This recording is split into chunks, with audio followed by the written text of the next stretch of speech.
أعوذ بالله من الشيطان اللعين الرجيم بسم الله الرحمن الرحيم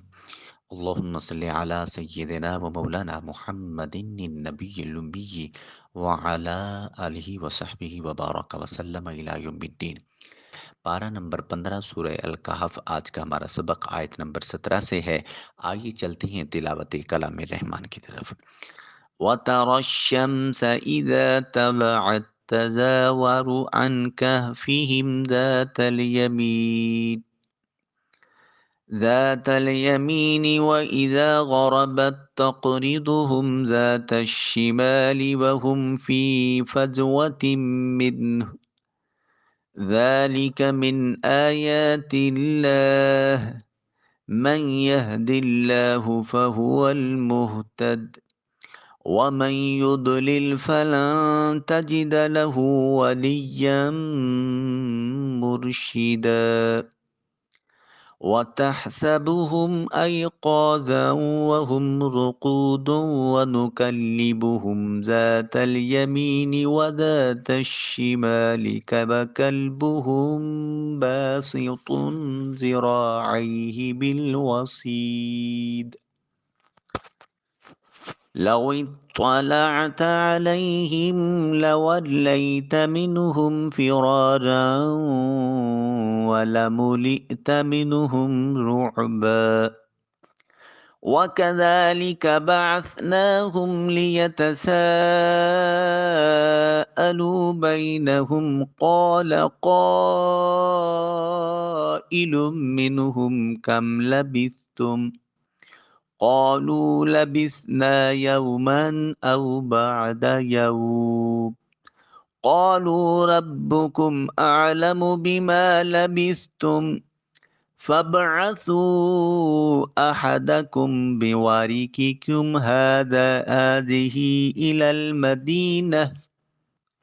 فابعثوا أحدكم بورقكم هذه إلى المدينة فلينظر أيها أزكى طعاما فليأتكم برزق منه وليتلطف ولا يشعرن بكم أحدا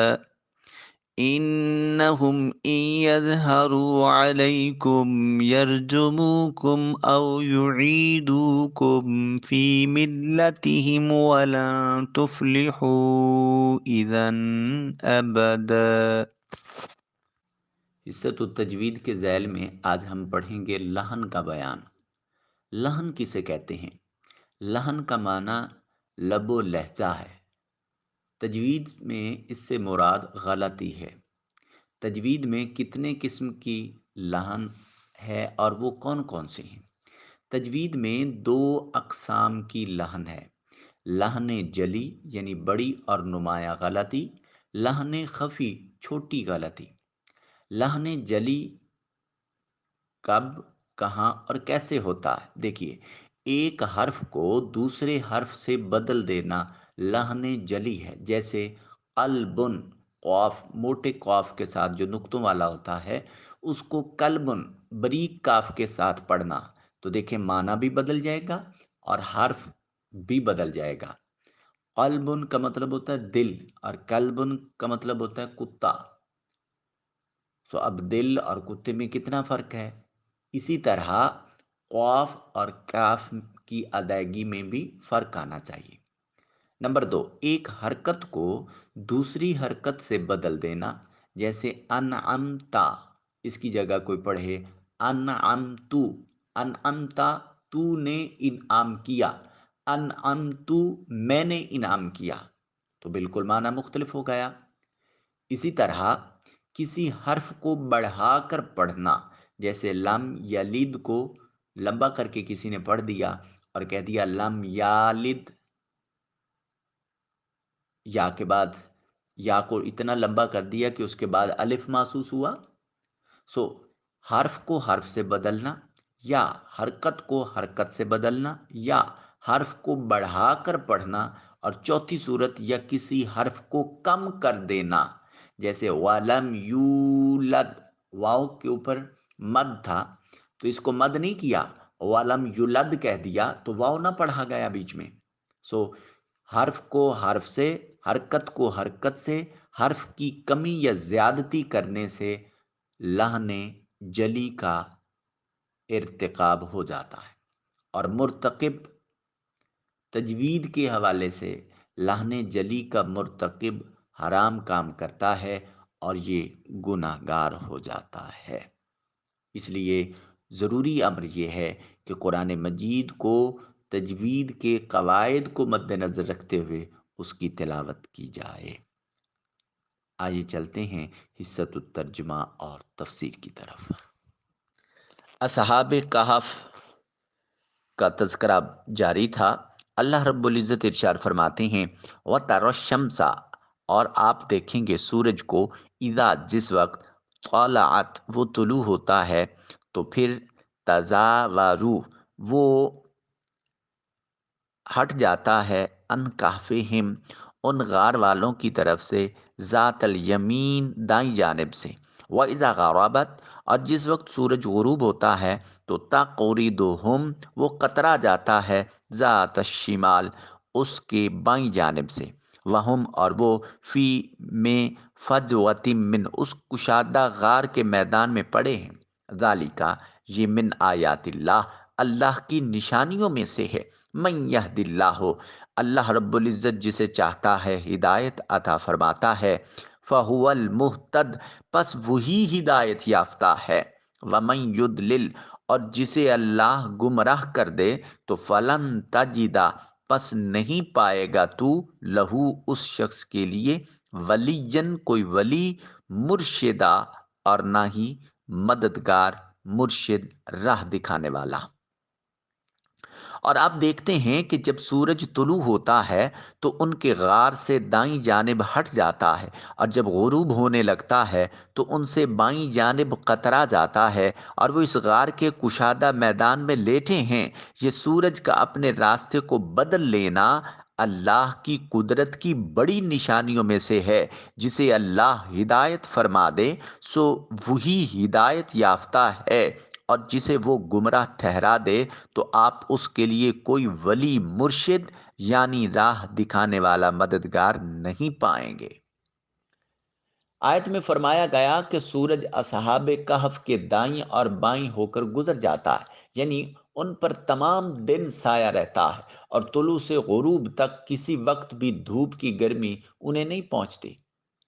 مفتی احمد یار خان نعیمی رحمۃ اللہ علیہ فرماتے ہیں کہ ان کا غار جنوب رخ میں واقع ہے، کہ سورج نکلتے وقت بائیں اور غروب ہوتے وقت داہنے ہو جاتا تھا، اور ان پر کسی وقت بھی دھوپ نہیں پہنچتی تھی. یہ تفسیر زیادہ قوی محسوس ہوتی ہے. آیت میں مزید فرمایا حالانکہ وہ اس غار کے کھلے حصے میں ہیں، گویا ہر وقت انہیں تازہ ہوائیں پہنچتی رہتی ہیں، یعنی وہ کھلے میدان میں ہونے کے باوجود دھوپ سے محفوظ ہیں. یا تو ان کی یہ کرامت ہے یا کچھ رخ ہی ایسا تھا. پھر ایک اور بڑی خوبصورت بات فرمایا وَمَن یُضْلِلْ اور جو گمراہ ہو جائے تو پھر آپ اس گمراہ شخص کی نشانی یہ ہے کہ اس کے لیے کوئی ولی مرشد نہیں پائیں گے. تو گویا راستے سے بھٹکا ہوا شخص کبھی ولی کو اپنے پاس نہیں آنے دیتا، اور حقیقت یہ ہے کہ اسے توفیق ہی میسر نہیں آتی کہ اسے کسی ولی کی سنگت اور صحبت، کسی مرشد کا جو ہے دست حق پرست اس پر اس کو کوئی بیعت نصیب ہو. ایسا ممکن نہیں ہے. گویا بھولے بھٹکے شخص کی پہچان یہ ہے کہ وہ کبھی کسی صالح کے ہاتھ پر برکت نہیں بیعت نہیں کرتا، کسی ولی کی صحبت اور سنگت کو اختیار نہیں کرتا. یک زمانہ صحبت با اولیاء بہتر از 100 سالہ طاعت بے ریا، اور صحبت سہل تورا سہل کند، صحبت تالے تورا تالے کند. نیکوں کی صحبت نیک بنا دیتی ہے، برے کی صحبت برا بنا دیتی ہے، اور ولی کامل کی پاک بارگاہ میں ایک لمحہ بیٹھنا 100 سال کی بے ریا عبادت سے کہیں بہتر ہے. سو مبارک ہو ان لوگوں کو جو ولی کامل رکھتے ہیں، جن کے پیر و مرشد ہیں، جو اولیاء کرام کے ساتھ اپنا رشتہ اور نسبت جوڑ چکے ہیں، اللہ رب العزت ان صالحین کے توسل سے قلبی تسکین کے ساتھ ساتھ روح کی جلا اور قلب کی صفائی نصیب فرمائے، تزکیہ اور تصفیہ نصیب فرماتے ہوئے اللہ کریم قربت اور معرفت کے بلند درجے نصیب فرمائے، آمین۔ پھر فرمایا وَتَحْسَبُهُمْ، اور اے سننے والے تو گمان کرے گا ان کو، خیال کرے گا ایقاظاً کہ وہ بیدار ہیں، حالانکہ وہم رقود، حالانکہ وہ سوئے ہوئے ہیں، وَنُقَلِّبُهُمْ، اور ہم تبدیل کرتے ہیں ان کو ذات الیمین دائیں جانب، وذات الشمال اور بائیں جانب کروٹیں بدلتے ہیں، وقلبہم اور ان کا کتا باستن وہ پھیلائے ہوئے ہے، ذراعیہ اپنے دونوں بازو، بالوسید ان کی چوکھٹ پر، لوی طلعتا اور تو اگر جھانک لے علیہم ان پر، لولیت تو بھاگ جائے گا، پلٹے گا، منہم ان کی طرف سے، فرارن بھاگتے ہوئے، والا مولیتا اور دہشت بھر دی جائے گی، بھر دیا جائے گا تجھے، منہم ان کی نسبت سے، رعبن دہشت کو، رعب کو۔ اور اے سننے والے تو انہیں دیکھے تو بیدار خیال کرے گا، حالانکہ وہ سوئے ہوئے ہیں، اور ہم وقفوں کے ساتھ انہیں دائیں جانب اور بائیں جانب کروٹیں بدلاتے رہتے ہیں، اور ان کا کتا ان کی چوکھٹ پر اپنے دونوں بازو پھیلائے ہوئے بیٹھا ہے۔ اگر تو انہیں جھانک کر دیکھ لیتا تو ان سے پیٹھ پھیر کر بھاگ جاتا اور تیرے دل میں ان کی دہشت بھر جاتی۔ آیت کریمہ کا مفہوم یہ ہے کہ اگر تم انہیں دیکھو تو تم انہیں جاگتے ہوئے خیال کرو گے، کیونکہ ان کی آنکھیں کھلی ہیں حالانکہ وہ سو رہے ہیں، اور ہم سال میں ایک مرتبہ 10 محرم الحرام کو ان کی دائیں اور بائیں کروٹیں بدلتے رہتے ہیں، تاکہ ایک ہی طرح لیٹے رہنے سے ان کے بدن کو نقصان نہ پہنچے، اور ان کا کتا غار کی چوکھٹ پر اپنی کلائیاں پھیلائے ہوئے ہے، اور وہ بھی ان کے ساتھ کروٹ بدلتا ہے، یعنی اصحاب کہف کروٹ بدلتے ہیں تو وہ بھی اپنی کروٹ بدل لیتا ہے۔ تفسیر سالبی میں ہے کہ جو کوئی شخص یہ کلمات وَقَلْبُهُمْ بَاسِطٌ ذِرَاعَيْهِ بِالْوَسِيدِ یہ لکھ کر اپنے پاس رکھے تو وہ کتے کے ضرر سے امن میں رہے گا، کوئی کتا اسے نقصان نہیں پہنچا سکتا۔ ابو فضل جوہری نے کہا کہ بے شک جس نے نیک لوگوں سے محبت کی اور ان کی برکتیں پائے، تو ایک کتے نے نیک بندوں سے محبت کی اور ان کی صحبت میں رہا تو اللہ تعالیٰ نے اس کا ذکر اپنی کتاب میں فرمایا۔ ابو عبداللہ محمد بن احمد قرطبی رحمۃ اللہ علیہ فرماتے ہیں، جب نیک بندوں اور اولیاء کرام کی صحبت میں رہنے کی برکت سے ایک کتا اتنا بلند مقام پا گیا، حتیٰ کہ اللہ نے اس کا ذکر قرآن مجید میں فرما دیا، تو اس مسلمان کے بارے میں تیرا کیا گمان ہے جو اولیاء کاملین اور صالحین سے محبت کرنے والا ہے اور ان کی صحبت سے فیض یاب ہونے والا ہے۔ بلکہ اس آیت میں ان مسلمانوں کے لیے تسلی ہے جو کسی بلند مقام پر فائز نہیں، یعنی ان کے لیے تسلی ہے کہ وہ اپنی اس محبت و عقیدت کی وجہ سے اللہ کی بارگاہ میں سرخرو ہوں گے۔ حضرت انس بن مالک رضی اللہ تعالیٰ عنہ فرماتے ہیں، ایک شخص نے بارگاہ رسالت میں حاضر ہو کر عرض کی، یا رسول اللہ صلی اللہ علیہ وسلم، قیامت کب قائم ہوگی؟ رسول کریم رؤوف الرحیم صلی اللہ علیہ وسلم نے نماز ادا کی اور اس کے بعد فرمایا، قیامت کے بارے میں سوال کرنے والا کہاں ہے؟ اس شخص نے عرض کی، یا رسول اللہ صلی اللہ علیہ وسلم میں حاضر ہوں۔ ارشاد فرمایا، تم نے اس کی کیا تیاری کی ہے؟ عرض کی، میرے پاس بہت زیادہ نمازیں اور روزے تو نہیں ہیں، البتہ اللہ تعالیٰ اور اس کے رسول صلی اللہ علیہ وسلم سے محبت کرتا ہوں۔ میرے کریم آقا صلی اللہ علیہ وسلم نے فرمایا، مراد اسی کے ساتھ ہوگا جس سے وہ محبت کرتا ہے، مرد اسی کے ساتھ ہوگا جس سے وہ محبت کرتا ہے، المرء مع من احبہ، انسان اسی کے ساتھ اٹھے گا جس سے وہ محبت کرتا ہے، اور اے شخص تم اس کے ساتھ ہوں گے جس سے تم محبت کرتے ہو۔ حضرت انس پاک فرماتے ہیں میں نے اسلام قبول کرنے کے بعد اس سے زیادہ مسلمانوں کو خوش نہیں دیکھا جتنا اس دن دیکھا تھا۔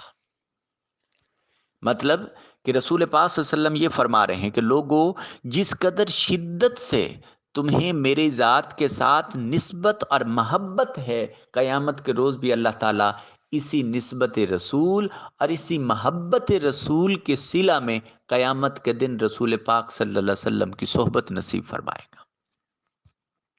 صالحین اور نیکوں کے ساتھ نسبت اور تعلق اختیار کرنا تاجدار کائنات صلی اللہ علیہ وسلم کی اس حدیث مقدس کی روشنی میں قیامت کے روز بھی انہی پاک بازوں کی صحبت میسر آئے گی۔ سبحان اللہ۔ پھر ارشاد فرمایا لَوِ اطَّلَعْتَ، اگر تو جھانک لے۔ اس آیت کریمہ میں مزید فرمایا کہ اے سننے والے، اگر تو انہیں جھانک کر دیکھ لے تو ان سے پیٹھ پھیر کر بھاگ جائے اور ان کی ہیبت سے بھر جائے، یعنی اللہ تعالیٰ نے ایسی ہیبت سے ان کی حفاظت فرمائی ہے کہ ان تک کوئی جا ہی نہیں سکتا۔ بعض روایات میں ہے کہ حضرت امیر معاویہ رضی اللہ تعالی عنہ جنگ روم کے وقت کہف کی طرف گزرے تو انہوں نے اصحاب کہف کے غار میں داخل ہونا چاہا تو حضرت عبداللہ بن عباس رضی اللہ تعالیٰ عنہما نے انہیں منع کیا اور یہ آیت پڑھی۔ پھر ایک جماعت حضرت امیر معاویہ رضی اللہ تعالیٰ عنہ کے حکم سے داخل ہوئی تو اللہ نے ایک ایسی ہوا چلائی کہ سب جل گئے۔ تفسیر خازن اور سورہ الکہف آیت نمبر 18۔ یہ جو میں نے آخری روایت عرض کی ہے یہ تفسیر خازن سے عرض کی ہے۔ پھر ارشاد فرمایا وَكَذَلِكَ، اور ایسے ہی بَعَثْنَاهُمْ، ہم نے ان کو اٹھایا لِيَتَسَاءَلُوا، تاکہ وہ آپس میں دریافت کریں، بینہم اپنے درمیان، قال، کہا، قائل، ایک کہنے والے نے، منہم انہی میں سے، کم لبستم، کتنا عرصہ یہاں ٹھہرے، قالو وہ بولے، لبسنا، ہم یہاں رکے، یومن ایک دن، او یا بعد یوم دن کا کچھ حصہ، قالو وہ بولے، ربکم تمہارا پروردگار، اعلم زیادہ جانتا ہے، بما لبستم تم کتنا عرصہ یہاں ٹھہرے، فبعثوا پس بھیجو تم، احدکم کسی ایک کو، بواریککم جو سکہ دے کر، حاضہی اس، الی المدینہ شہر، فلینظر پس چاہیے کہ وہ دیکھے، ایہا کون سا، ازکا زیادہ پاکیزہ ہے، طعامن کھانا، فلیأتکم پس لے آئے تمہارے پاس، برزقن رزق منہ اس سے، ولیطلطف آہستگی اور نرمی سے کام لے، ولا یشعرن بکم احدا اور کسی ایک شخص کو بھی خبر نہ ہونے پائے۔ اور اسی طرح ہم نے انہیں اٹھا دیا تاکہ وہ آپس میں دریافت کریں، چنانچہ ان میں سے ایک کہنے والے نے کہا تم یہاں کتنا عرصہ ٹھہرے ہو؟ انہوں نے کہا ہم یہاں ایک دن یا اس کا بھی کچھ حصہ ٹھہرے ہیں۔ بالآخر کہنے لگے تمہارا رب ہی بہتر جانتا ہے کہ تم یہاں کتنا عرصہ ٹھہرے ہو، سو تم اپنے میں سے کسی ایک کو اپنا یہ سکہ دے کر شہر کی طرف بھیجو، پھر وہ دیکھے کہ کون سا کھانا زیادہ حلال اور پاکیزہ ہے تو اس میں سے کچھ کھانا تمہارے پاس لے آئے، اور اسے چاہیے کہ آنے جانے اور خریدنے میں آہستگی اور نرمی سے کام لے، اور کسی ایک شخص کو بھی تمہاری خبر نہ ہونے دے۔ انہم بے شک وہ، ان یظہروا اگر ظاہر کر دیا تم کو، علیکم ان پر، یرجموکم تو وہ سنگسار کر ڈالیں گے تم کو، او یعیدوکم یا پھر پلٹا لیں گے تم کو، فی ملتہم اپنے مذہب میں، فلن تفلحوا تم ہرگز نہیں فلاح پاؤ گے، اذن ابدا کبھی بھی، بے شک اگر انہوں نے تم سے آگاہ ہو کر تم پر دسترس پالی تو تمہیں سنگسار کر ڈالیں گے یا تمہیں جبراً اپنے مذہب میں پلٹا لیں گے، اور اگر ایسا ہو گیا تو اب تم ہرگز کبھی فلاح نہیں پاؤ گے۔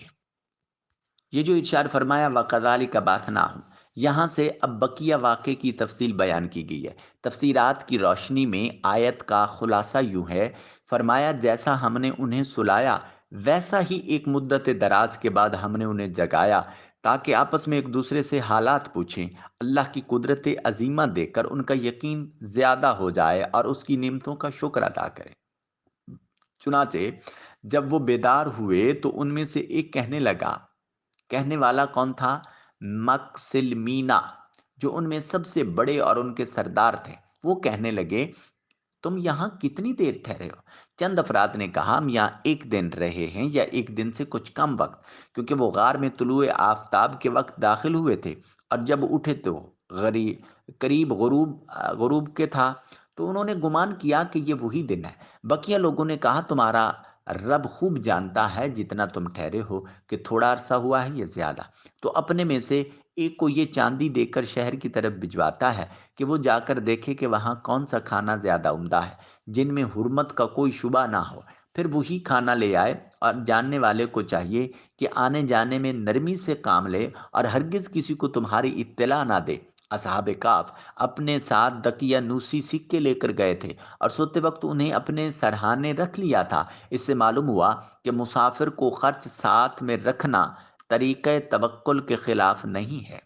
اسباب ساتھ رکھے اور بھروسہ اللہ پر رکھے۔ پھر جو اشار فرمایا، انہم ان یظہروا علیکم، بے شک اگر انہوں نے تمہیں جان، یعنی اصحاب کہف نے آپس میں کہا کہ اگر انہوں نے تمہیں جان لیا تو تمہیں پتھر ماریں گے، بری طرح قتل کریں گے یا جبر و ستم سے تمہیں اپنے دین میں پھیر لیں گے، اور اگر ایسا ہوا تو پھر تو تم کبھی بھی فلاح نہیں پاؤ گے۔ یہ رہا آج کا سبق۔ عمدن سہون کوئی خطا غلطی ہوئی، اللہ رب العزت تاجدار کائنات صلی اللہ علیہ وآلہ وسلم کی نالین پاک کے توسل و تصدق سے معافی نصیب فرمائے۔ اللہ کریم قرآن مجید فرقان حمید صحیح طور پر پڑھنے، سننے، سمجھنے، عمل کرنے، دوسروں تک پہنچانے کی توفیق نصیب فرمائے۔ رمضان المقدس کی ان بابرکت ساعتوں میں کوشش کریں، حد سے زیادہ کوشش کریں کہ بلا ناغہ قرآن مجید کو سماعت کریں، اپنے بچوں کو ساتھ لے کر بیٹھیں، اپنے بہن بھائیوں کے ساتھ، اپنے دوست احباب کے ساتھ، اور جتنا زیادہ سے زیادہ ہو سکے قرآن مجید، فرقان حمید کی دعوت کا کام جاری رکھیے۔ اس سے آپ کو بذات خود بھی استقامت نصیب ہوگی اور آپ کی وجہ سے بہت سارے باقی جو لوگ ہیں ان کا بھی فائدہ ہوگا۔ اللہ رب العزت آپ کی تمام جد و جہد، جملہ اعمال حسنہ اللہ رب العزت اپنی بارگاہ میں قبول فرمائے اور اس کے توسل سے معرفت بارگاہ مصطفی نصیب فرماتے ہوئے اللہ رب العزت روح اور باطن کی پاکیزگی اور جلا، قربت اور معرفت کے درجات لامتناہیہ میں سے بلند ترین درجہ نصیب فرمائے۔ آمین ثم آمین۔ والسلام علیکم ورحمۃ اللہ وبرکاتہ۔